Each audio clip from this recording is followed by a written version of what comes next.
জয়াপা আমরা কি এই প্রশ্নটা করতে পারি আপনাকে যে আপা আমাদের এখানের পরিচালকরা আপনাকে ভালোভাবে ওই পোর্ট্রেট করতে পারে না, এটা কি বলতে পারি? এটা আমাদের আক্ষেপের জায়গা থেকে বলছি। এটা আপনারা বলছেন, অনেকেই আমাকে এই কথাটা বলে বা জিজ্ঞাসা করে।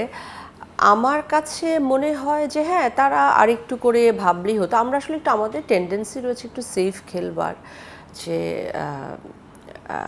মেল আর্টিস্টদের উপরে মানে একটু বেশি ওদের হ্যাঁ ডিপেন্ডেন্ট যে কাজগুলো ওগুলো করি, কারণ এগুলো আমরা মনে করি এটা শিওর শট, কিন্তু আসলে সে জায়গার থেকে এখন আর বোধহয় সেই সময়টা নেই, করা উচিত। ফিমেল আর্টিস্ট, ফিমেল মানে ওরিয়েন্টেড অনেক কাজ, অনেক ক্যারেক্টার্স এখন খুব ভালো হচ্ছে, পুরো পৃথিবীতে হচ্ছে, পাশের দেশে হচ্ছে।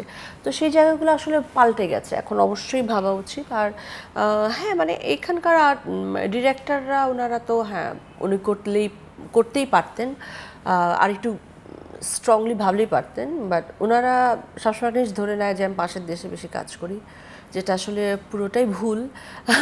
কারণ আমি কোথায় আছি কী আছি সেটা আমি আপডেট আসলে বলবো না, একজন আর্টিস্টের তো একটা প্রাইভেসি আছে। তো আমি আসলে ওখানে গিয়ে যখন শুটিং হয়, আমাদের যেমন আউটডোর শুটিং হয়, ব্যাগ ট্যাগ গুছিয়ে সবাই যায় শ্যুট করতে, আমি সেটুকুই যাই, এর বেশি কিছু না।